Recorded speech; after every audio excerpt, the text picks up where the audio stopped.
छोटी लाल मुर्गी की कहानी। एक खेत में छोटी लाल मुर्गी रहा करती थी।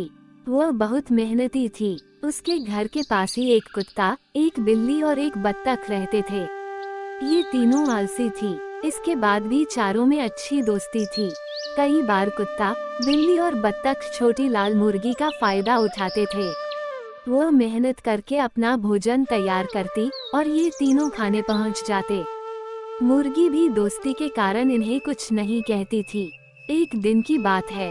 छोटी लाल मुर्गी खेत में घूम रही थी कि उसे मिट्टी में पड़े गेहूं के कुछ बीज दिखाई पड़े, जिसे देखकर वह सोचने लगी, क्यों न मैं इन बीजों को खेत में बो दूं। जब फसल होगी तो मैं गेहूं पिसवा लूंगी और उसकी रोटी बनाकर मजे से खाऊंगी।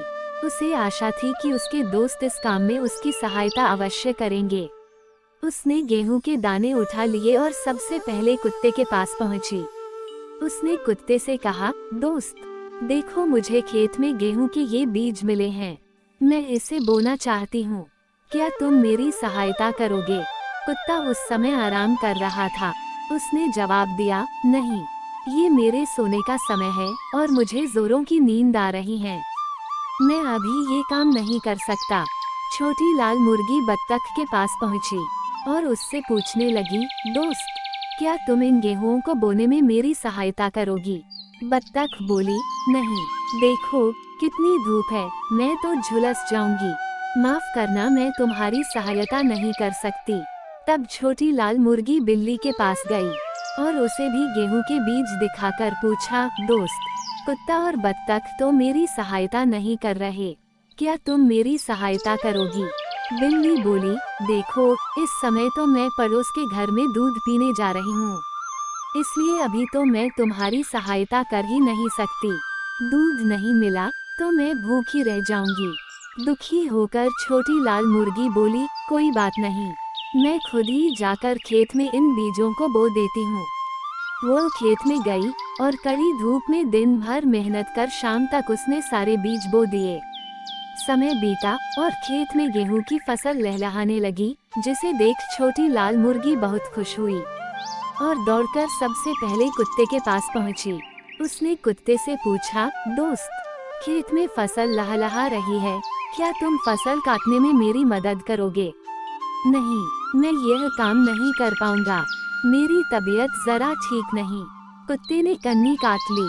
छोटी लाल मुर्गी बत्तख के पास पहुंची और उससे सहायता करने के लिए कहा, तो वह बोली, देख तो रही हो मैं कितनी छोटी सी हूँ, मैं कैसे खेत में फसल काटूंगी? माफ करना, मुझसे न हो पाएगा। छोटी लाल मुर्गी बिल्ली के पास पहुंची, जो नहाकर आई थी और धूप में बैठी थी।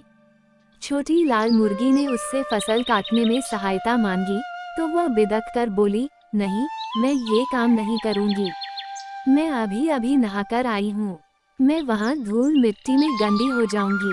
छोटी लाल मुर्गी दुखी होकर वहाँ से चली गई और सीधे खेत में पहुँची। वहाँ उसने अकेले ही फसल की कटाई की। अगले दिन उसने सोचा कि क्यों न इन गेहूं को मैं पिसवा लूं, आटा रोटी बनाने के काम आ जाएगा। वो फिर कुत्ते के पास पहुँची और कहने लगी, दोस्त, चलो ना मेरे साथ आटा चक्की तक, मुझे इन गेहूं को पिसवाना है। ऐसे काम के लिए मुझसे ना कहा करो, मैं इन सब कामों के लिए नहीं हूँ। कुत्ते ने दो टूक जवाब दिया। छोटी लाल मुर्गी ने जब बत्तख से पूछा तो उसने फिर वही बहाना बनाया कि वह तो बहुत छोटी सी है, वह इतनी दूर आटा चक्की तक नहीं जा पाएगी।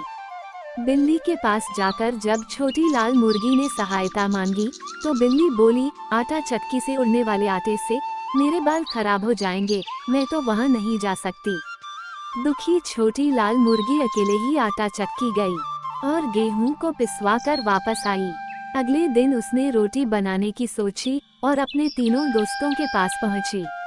तीनों खेत में खेल रहे थे। उसने पूछा, दोस्तों, क्या तुम रोटी बनाने में मेरी मदद करोगे? नहीं, तीनों एक स्वर में बोले, हमें तो रोटी बनाना आता ही नहीं। छोटी लाल मुर्गी ने अकेले ही जाकर रोटी बनाई। जब गर्मागर्म रोटियां तैयार हो गई तो वह कुत्ता, बत्तख और बिल्ली के पास पहुंची और उन्हें रोटियां दिखाते हुए बोली, अब बताओ कि रोटियां कौन कौन खाएगा? हम। तीनों एक साथ बोले, नहीं। मुर्गी बोली, इन रोटियों के लिए सारी मेहनत मैंने की है, इसलिए मैं ही सारी रोटियां खाऊंगी। और मजे से रोटियां खाने लगी। कुत्ता, बत्तख और बिल्ली ने कोई मेहनत नहीं की थी, इसलिए वे बस छोटी लाल मुर्गी का मुंह देखते रह गए। सीख, मेहनत से कभी जी नहीं चुराना चाहिए।